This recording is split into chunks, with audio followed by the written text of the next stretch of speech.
So let's welcome Anand Barman. He's a test practice lead at ThoughtWorks.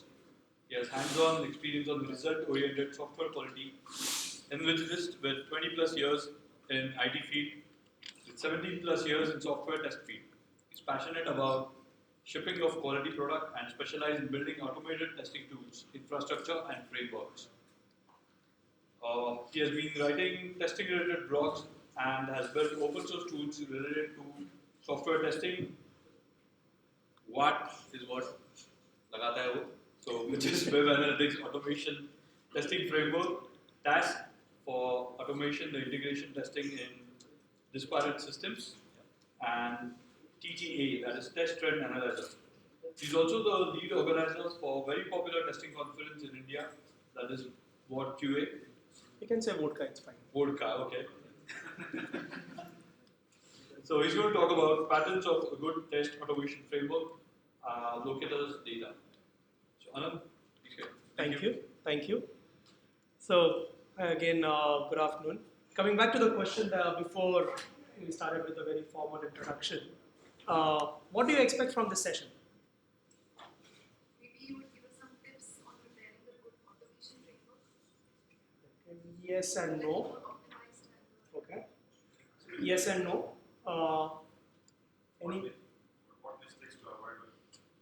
What mistakes to avoid? The less code you write, the less mistakes you make. So that's one tip. But yes, we'll touch upon some of those. New or enhanced way of automation. New or enhanced way of automation. Well, it's very relative, but yes, we'll try to think about some of those. Anything else? Good automation frameworks available in market today. There's nothing like building something that you really need, but we'll cover some practices related to that. Hopefully that gives you better direction. Scriptless Framework. Scriptless framework. What do you mean by that? You need not write code, it's just everything that shape of button choosing. Okay, we'll definitely not be talking about that.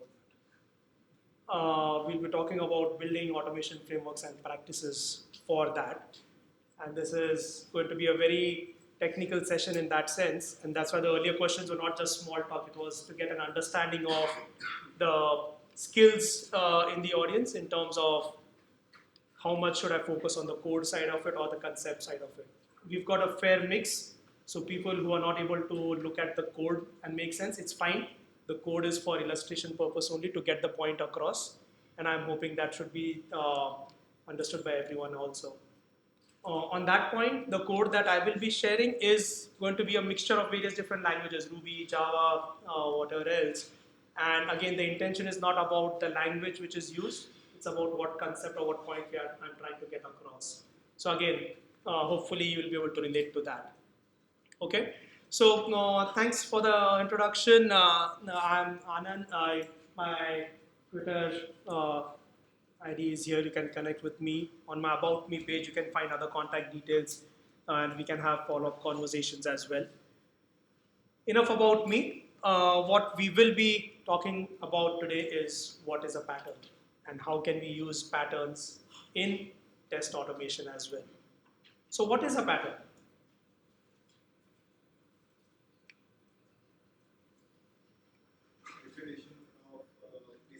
Repetition of design, right? This is a panel, it's a pattern of certain types and it's repeated in various places. You create it once and you can apply it in various different ways without having to rework or rebuild the same thing again, right? So it's a repeated, repetitive, decorative design of sorts. And in software development, developers, especially the developers who are here or move from developers role into other roles, they would understand this better than many others about the design patterns and the value design patterns bring into building a product itself, into developing a product. Now, who thinks test automation should be of production quality? Whatever test code that we write should be of production quality. A few hands. Okay. Sorry? If not, at least customers think so. You're from sales. Just a coincidence I asked, right? So, uh, but that is very true. In fact, someone, when I made this statement in another group, someone corrected me, and I still stand corrected on that. Test automation should not be of production quality. It should be better than production quality. Why? Because it is going to test the code that is going to go in production. Make sense? It's a very, very heavy statement in that sense, right? It puts a lot of pressure in terms of we are doing test automation to just validate it has been done and get done with it, move on ahead from it.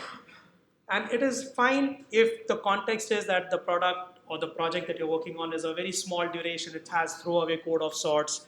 It's fine, you don't want to invest too much on the test automation side of it, do bare minimum required and move on. But as the product gains or has a larger life cycle or has more critical impacts on its end users, you need to focus on how much to focus on the automation side of it and what aspects you need to focus on more from a non-automation perspective. Okay, we are not going to talk about why automation or anything, but what we are going to take this principle of a pattern of design patterns, taking it forward from a software development side and seeing which ones of them can be applied on the test automation as well. So have you heard of or used any patterns in test automation, especially the guys who have been, or the people who have been doing test automation? Any tool? Page object pattern, one of the most popular ones, most commonly used ones. Any other patterns?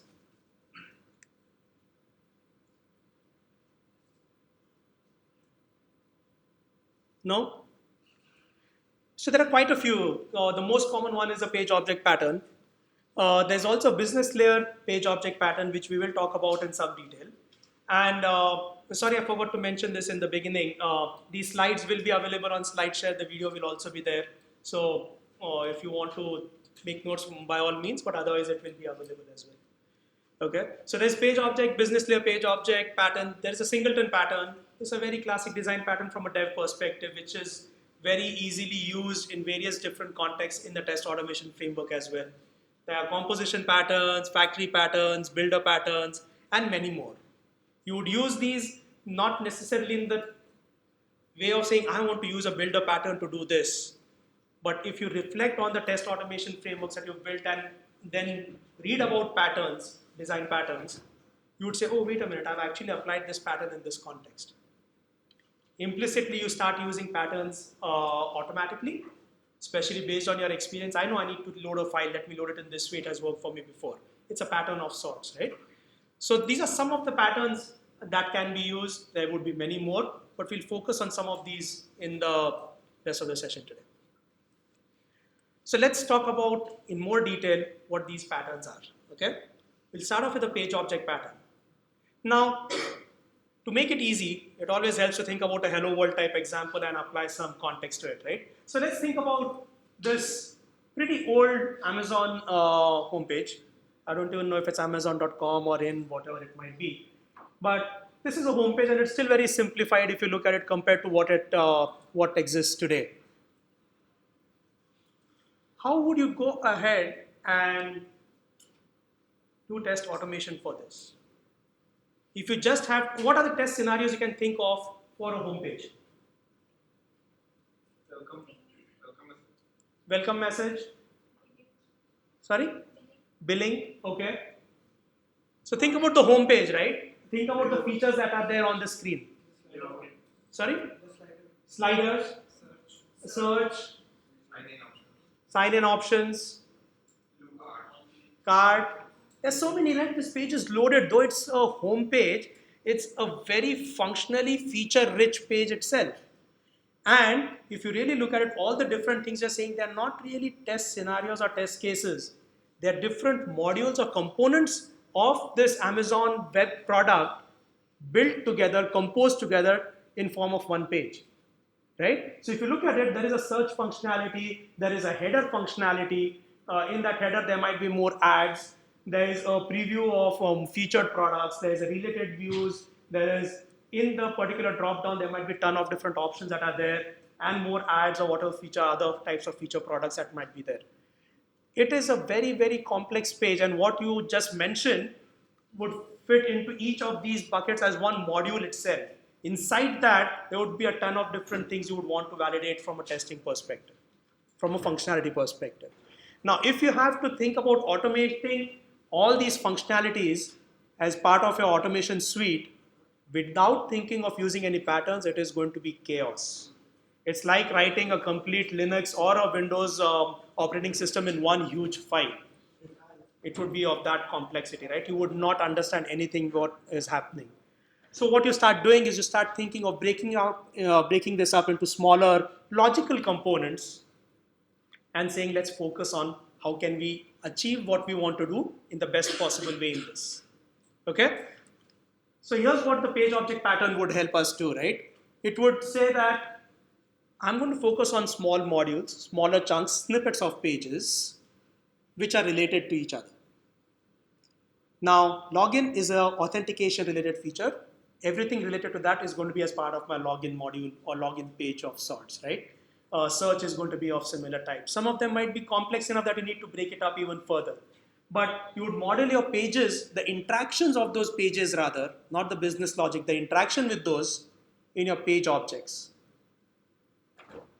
These page objects would simulate the user actions. How do I get information from that page? What product is being featured on this? Or I want to search for a specific thing. These are interactions with the page. There is no logic necessarily in this, right? So it just simulates the user action. I want to go and enter this search criteria, enter the search, click on the search button and see the results. These are the interactions. So it would simulate the user actions. It's a one place change. So now if my search functionality has changed, I will just go to the search page, make the changes. The rest of the things should not get affected. The rest of the framework should not get affected by it. And as a result, it would reduce the code duplication also. Because now, think about it, search or the header is present on each and every page, regardless of what type of page it is. Whether it's home page, product page, billing page, any page that you have. You don't want to repeat that same code in each of those. So you can now using the composition pattern along with this, you can say, okay, my home page has got a collection of all these different types of pages, and that's how I can interact with the home page.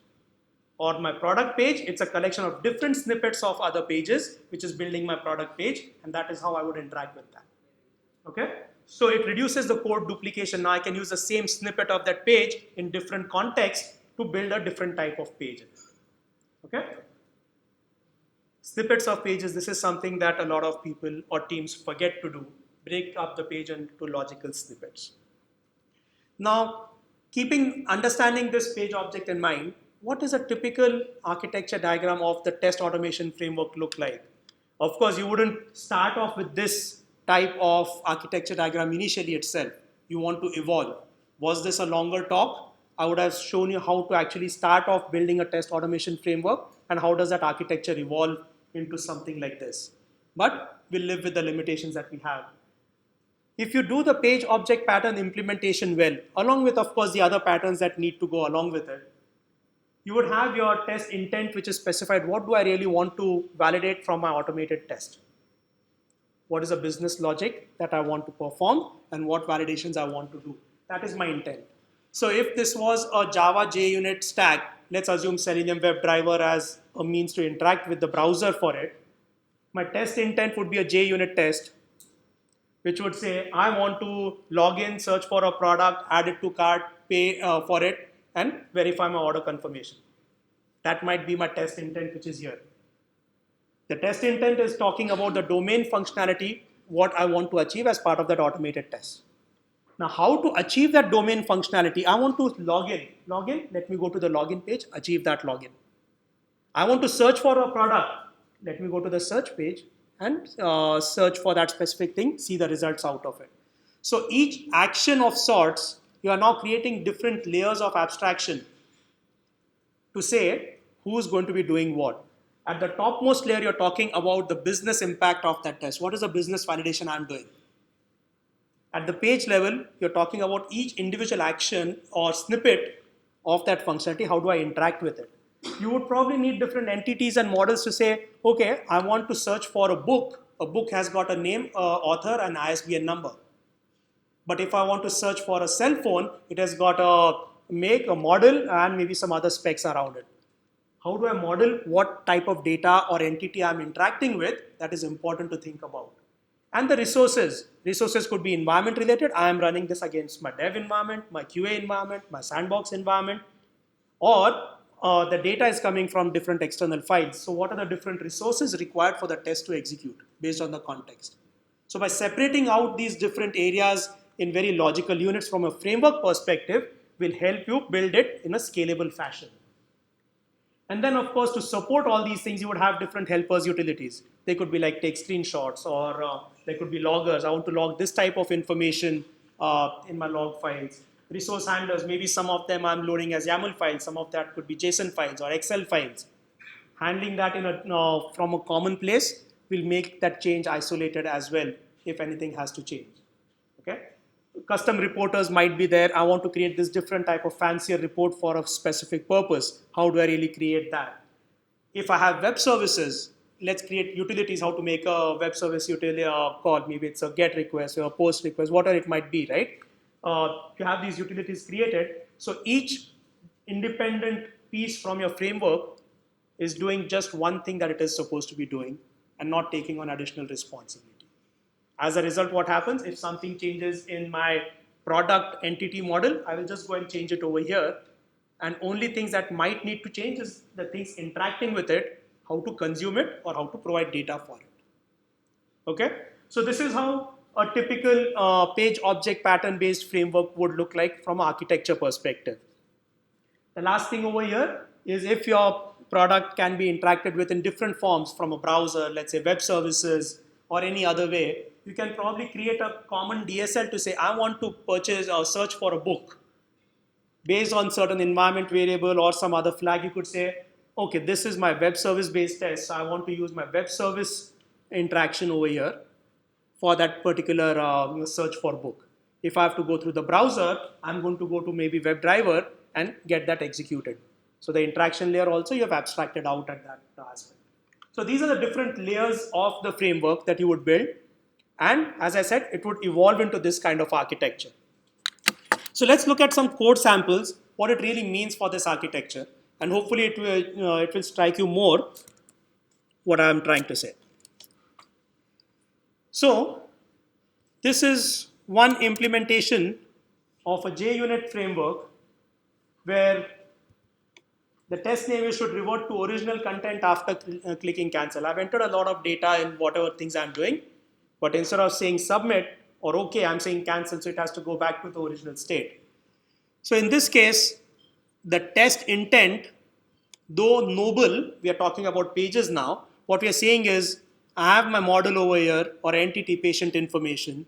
I have a registration page, a patient chart page, and I'm interacting with these pages to. Okay. Now what would happen is maybe the first part of implementing this test is only this much. Or rather, let's say this.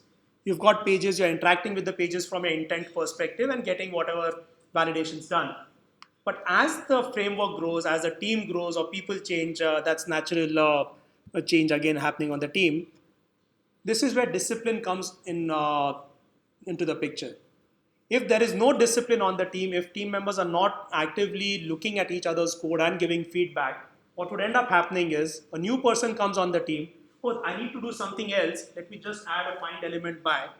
I've bypassed all the layers that I've created and directly interacting with the driver. My framework has gone for a toss. For a toss, why? Because a test will still pass. There's nothing wrong in this from an implementation perspective. But think about it from a maintenance perspective. What is really happening? On which page is this supposed to be?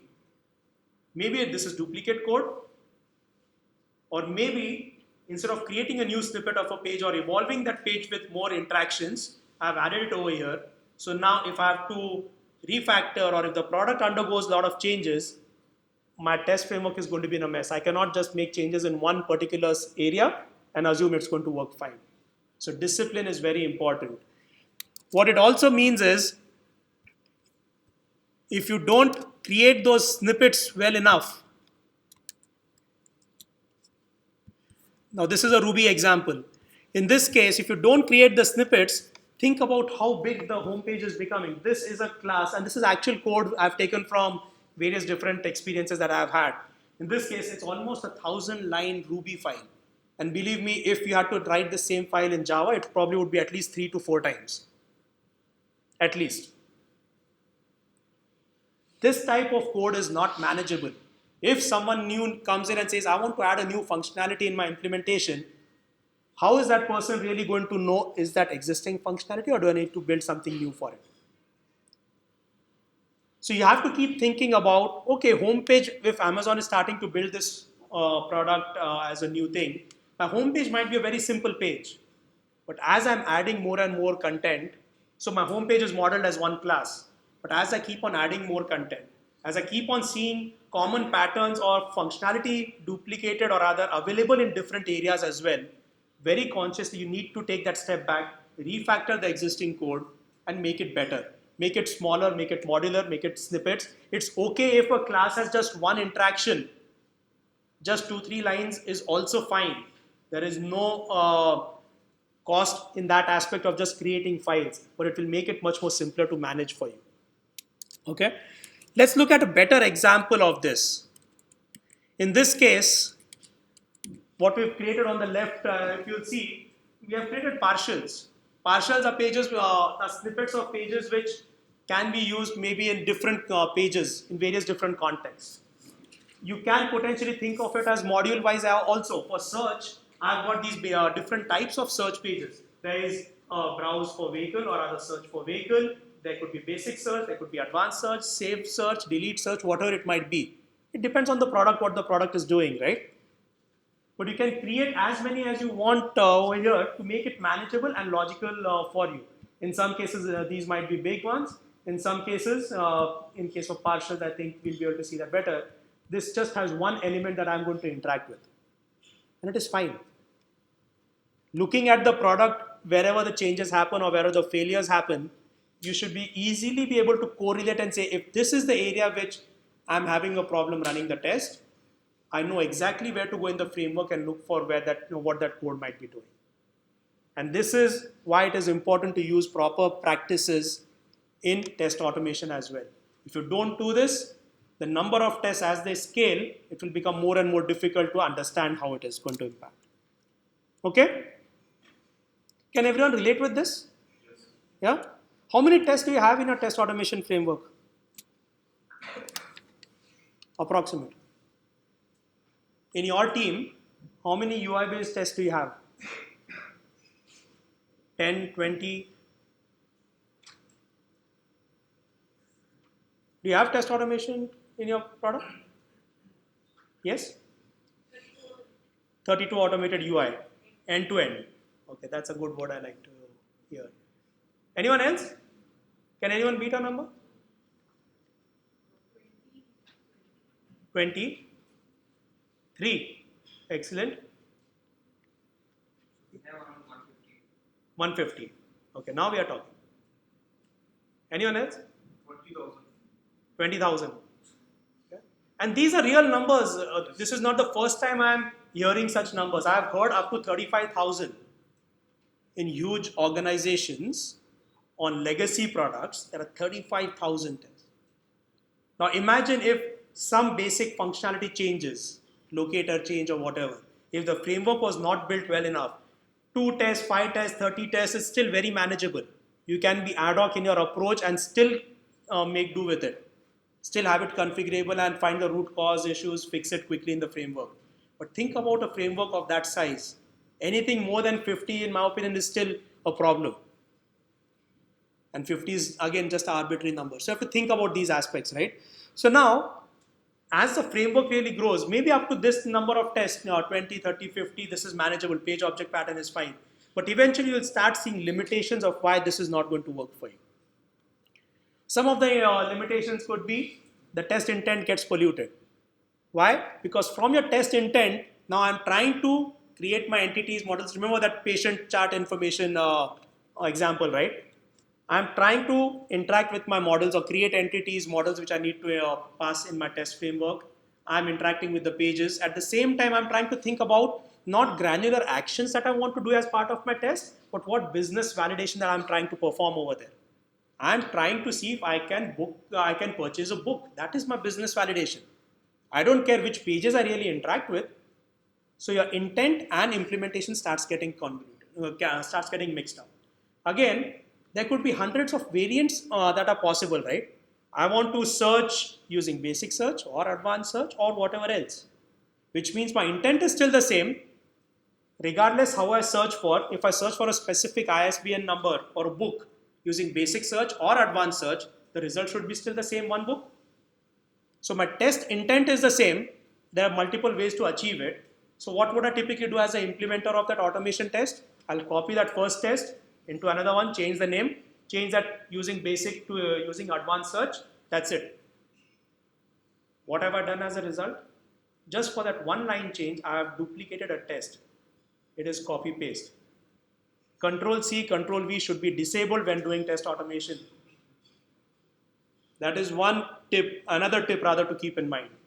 No copy paste, because that is what starts duplicating code, which means now if any one thing changes in your logic, you have to go and make changes in many other places which you might not be even aware of. There's a problem. Okay? So test intent gets polluted because of these things. The duplication starts happening over there. The intent becomes imperative as the use case or the journeys, the end-to-end test you're talking about. As it gets more and more complicated, it is difficult to remain at that business perspective. You are instead thinking of what actions am I doing on the page to accomplish that end-to-end journey. So the business intent gets lost. You have to assume what the business intent is out of those actions and proceed. So the test intent becomes imperative with this approach. Why? Because you're interacting with pages directly. And maintenance challenges, which we spoke about. As a result, it's a scaling challenge as well. And this is where, when I hit this problem, I said, no, I don't want to do copy paste. And I started calling this pattern as a business layer page object pattern. It could be called in any different way that you want, flow based pattern or what others call it different names. Again, it's not about what the name of the pattern is, the intent is important, the concept is important. So what we are saying over here is, our earlier architecture diagram has now evolved. The layers below this are the same, but now my intent and the business layer has separated. In my test intent, in my JUnit test, I will be writing actions, only business-oriented actions. I want to search, using, do basic search for a book with ISBN number, add to cart, pay with Visa card, verify the order confirmation. In my test intent, I am just going to write the business functionality and of course specify what data to be used for that, to achieve that. That is in the intent. What that would mean is, search using basic search for a book. That's a business layer operation, which means it has to do 10 different things by calling other smaller business operations or by interacting or orchestrating different pages. That's a business layer operation. I've separated the intent and the business functionality, how it is implemented. Okay, there's a very big difference. The other thing is, we saw in the earlier example, in the test intent, in the JUnit test, there were assert statements. I strongly feel, and there might be areas where I would not use that approach also for that matter, but there should be no assertions in the test intent. Test intent is about specifying what my business operations are, and the implementation of those, that is actions and the verifications of those business operations, should happen at the business layer. So if a business layer is saying search for using basic search for a book, how to perform that search and asserting if I have done that search correctly is a business layer responsibility. The assertions have just moved down. The test is still going to fail at the same area if there's a problem. But the responsibility now lies with the business layer. And this is important to understand. So let's look at a quick example for this one.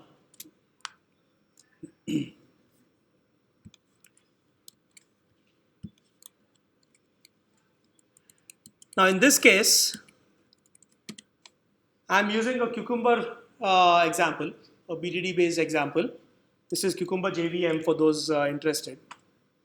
It's a very trivial example, like a Hello World example, doesn't have a lot of functionality, but hopefully it demonstrates the point. So over here I'm saying I create a new individual customer. I'm not saying which pages to go to, what steps to take to create that.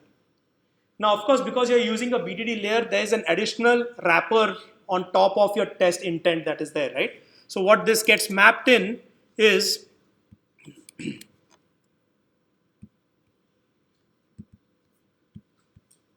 a file like this, a step file like this, which is going to now call my business layer directly. If this was a JUnit test, we would not have the Cucumber feature file. We would just have a JUnit based test. In a test annotation, we would have a business layer method called from this. Okay.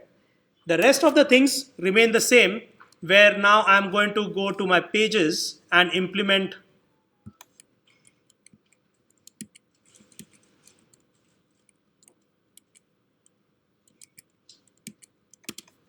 So this is my business layer operation now. The business layer operation, the step has called this business layer operation. The business layer is going to say which page I want to interact with and what type of assertion I want to do on that interaction. And of course, this is going to be a complex set of things as the interaction becomes more complex. Pages, everything remains fine, the same as before. Okay? Do we see the difference in page object and business layer page object pattern? So what are the advantages this gives us as a team, right? We are now very focused. Why are we doing automation? To ensure, why are we doing UI automation? Is to focus on the business validation. You're looking at a product as an end-to-end product, a black box of sorts, and you want to focus on my end-to-end interactions over there. The breadth of the interactions or coverage across the product. The granular validations are all moved out from UI tests into lower layers of the test pyramid. It could be web service based tests, integration tests, unit tests. You don't need to do all those testing from the UI. That's probably one of the reasons why we are at 20,000 plus tests versus 3 or something, right? Of course, contexts are different. Just an extreme example. You have to focus on granular validations at lower layers of the test pyramid, end-to-end validations, business validations from a UI perspective. So from a UI perspective, you want to validate what is important for the business. Business does not care if it is a radio button or a checkbox or what type of page it is. They care about what functionality are we achieving. In what fashion are we orchestrating that functionality to achieve a specific objective. Because of this, the test pyramid remains sane. Why? Because you are reducing the number of UI tests at the top. If you focus on business validation, there is no justification, business justification for you to add a test which says, is this a radio button or a checkbox? You're reducing the number of tests at the top, pushing those down. So the test pyramid at the top layer, you're trying to reduce as much as possible. The abstraction layers allow separation of concerns. Now this is true even for page object pattern, but this just gets amplified even more in a business layer. With the business intent being separated from the domain business layer itself, that becomes even more better. Changes remain isolated. If my business functionality or flow has changed, how do I search for a product? But the page snippets have remained the same. I don't need to do anything. Just change my business layer, how the orchestration is changing, I'm done. If the UI itself has changed, locator change or element change, whatever might be there, you go to that specific page and make the change. It becomes much more specific to the area. And hence, maintenance and scaling becomes easier. I'm not saying it becomes easy. It's still a lot of effort. You have added one more layer of complexity in your framework by introducing a business layer. It has to add value. That value is going to come in terms of maintaining and scaling, but it is still extra work that is required to be done as well. So you have to weigh the pros and cons out of each approach. Okay? So we clear about page object and business layer, the pros and cons, or rather when it starts getting limited, right? If I'm working on a new product, a new website for whatever reasons, and it's a very small thing, I would not even think of a business layer page object pattern in the beginning. But I would still try to put various different components in place so that it will make my refactoring easier if so required at a later point in time. You evolve your architecture into what is required at that point in time. Okay? So let's move on from the framework side of it to how do you really provide your data to these tests. Data is a very important aspect, and in the morning we had a session which spoke about what type of test we pass into your BDD tools, like Cucumber or Fitness, and we spoke about it could be Excel files, CSV files, some of these. But one part that I want to focus on, which is where the complexity really comes in, is to answer this question, why do we need to think about test data differently? Can anyone think about this?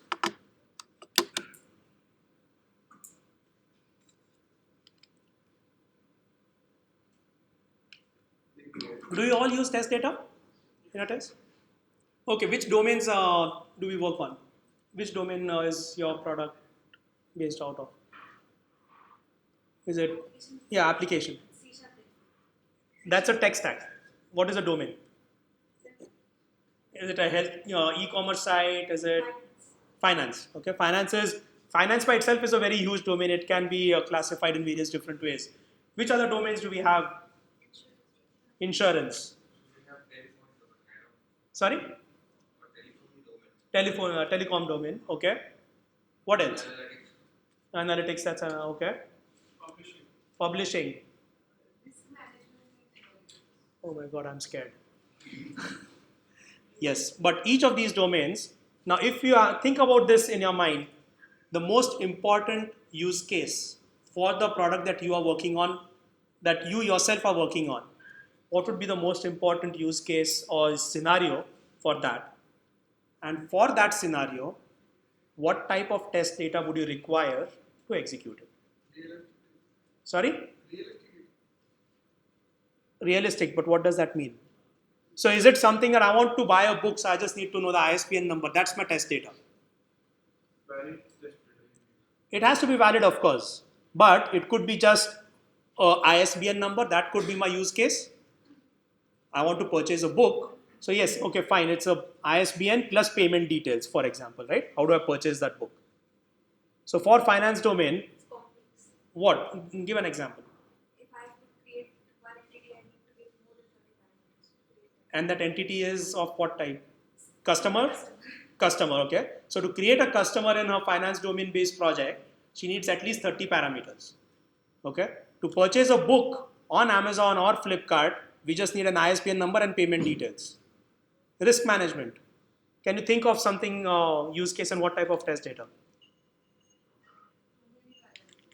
Approximate. 20 plus. Telephony. It's based on like 8 to 10, 8 to still 50, 60 parameters. Right? And that's one of the challenges of any new technology or methodology, right? Again, we covered this in the morning. I don't remember if Olaf spoke about it or someone else spoke about it. But, probably Ronit, he spoke about it. It's not the author's problem or fault that they are talking about a simple hello world type example. That's the only way I can talk about these patterns, by generalizing it.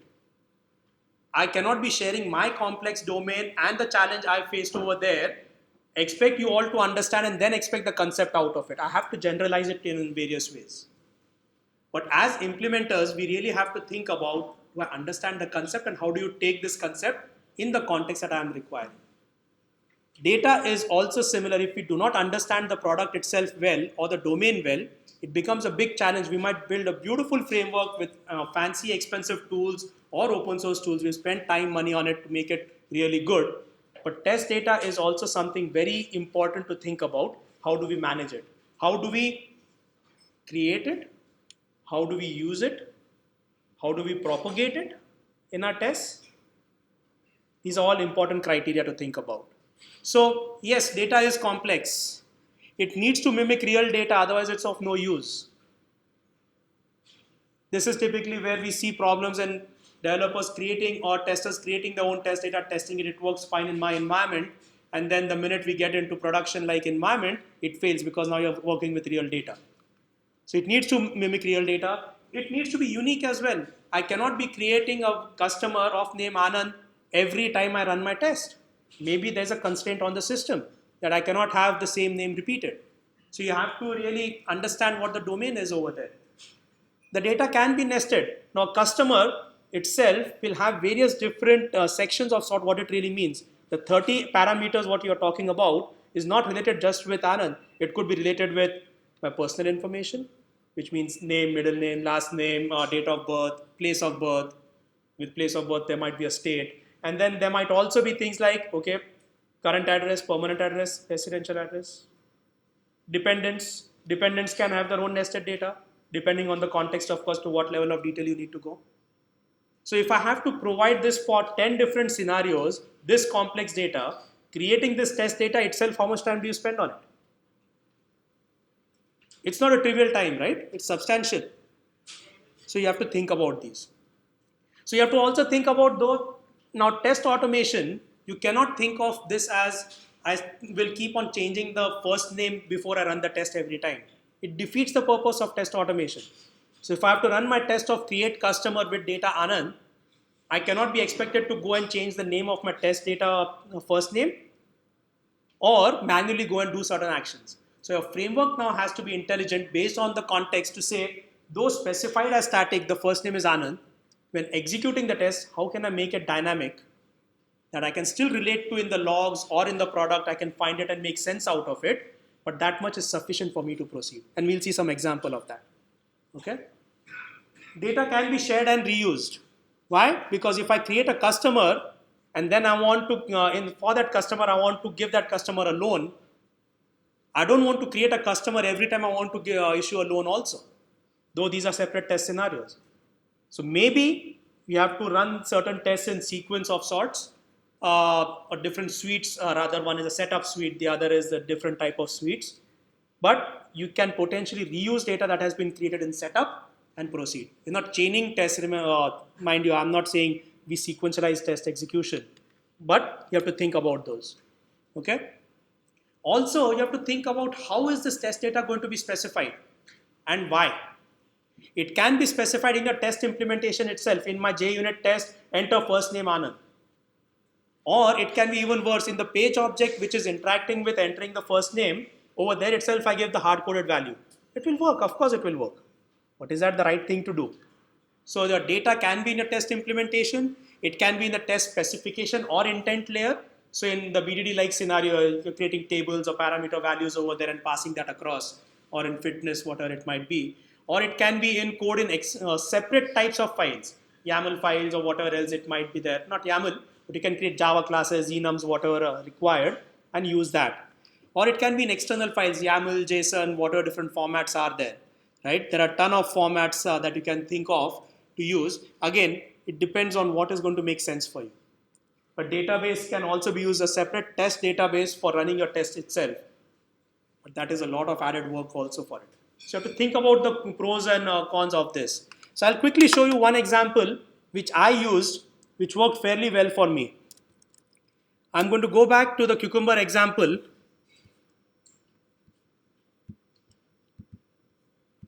Over here, I'm saying I want to create a new individual customer, and the only information that is really important for me from a test intent perspective is what are the different types of information I need to provide for this customer. I don't really care if I'm using the first name as Anand or Prasad or whoever else. I want a unique name, but what is important for me is to create an individual customer, I need to provide that customer's contact information and the address for that customer. Now, it might be important for me to say I'm creating a customer of individual type, or it can be a joint customer. What are different types of customers might be there, right? So that might be some additional specification I'm doing because my intent is going to have a flow based on that, right? So if I say contact information use individual _1, addresses use BNE _RES _3, what it means is from a test implementation perspective, the way I have built my test is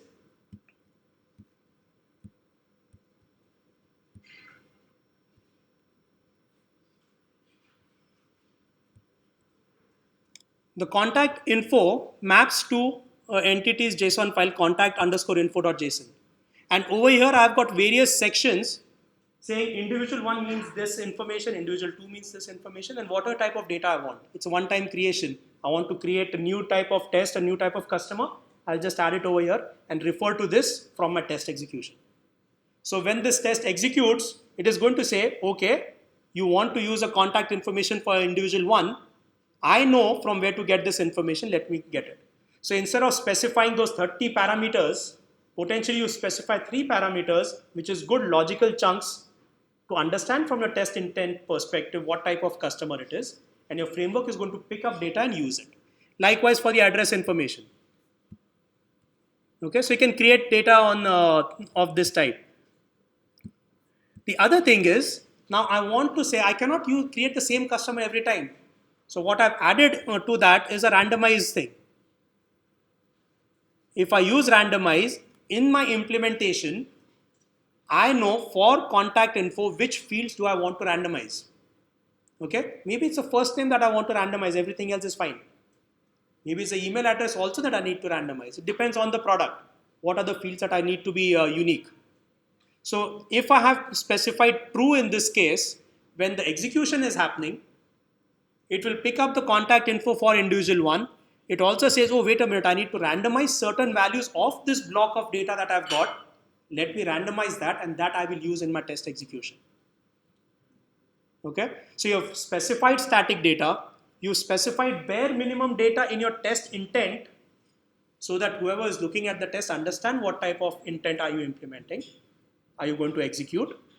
And your logs will anyway say that, again, this comes to practices on the team, right? How you implement it. Your test logs can say, I used individual one, this was the original, but this was the randomized value that I used for execution. So you can trace it in the application logs itself and see what really happened. Okay? All of this is not easy to be done. It requires a lot of effort on the team to really understand what is expected. Why do you want to do certain things? But there are ways that you can solve the problems in a better way instead of just having to repeat 30 parameters every time and spend whatever X minutes you're spending on creating that. Maybe there is no other option. I'm just assuming it is possible, right? No, what I'm saying is you have to think about it. If it is just 10 tests versus 100 tests, do I need to do the same thing? Or is there a better way? The scale makes a lot of difference in determining what is required to be done next. Okay? So which criteria would you use for selection of your test data? The criteria in my mind to select an approach, it has to be easy to use. That's the most important thing. It has to be easy to read and consume by the test framework.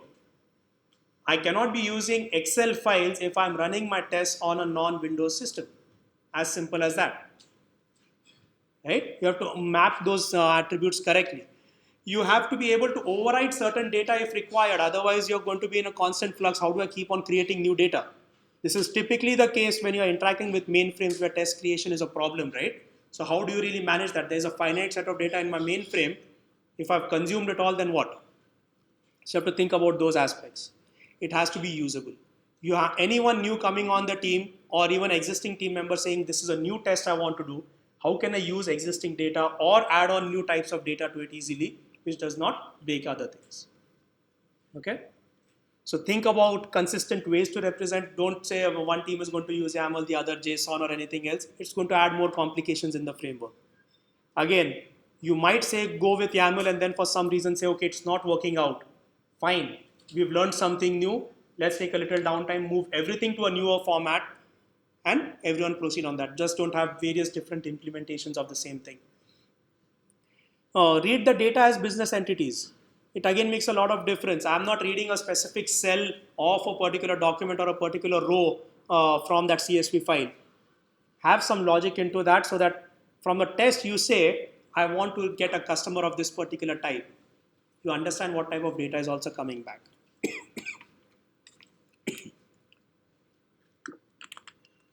Excuse me.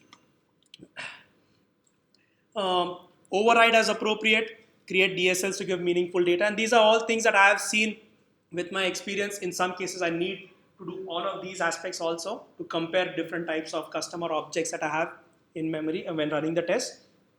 In some cases, you don't need. Okay. So very quickly, wrapping up, advantages of using patterns, these are well understood.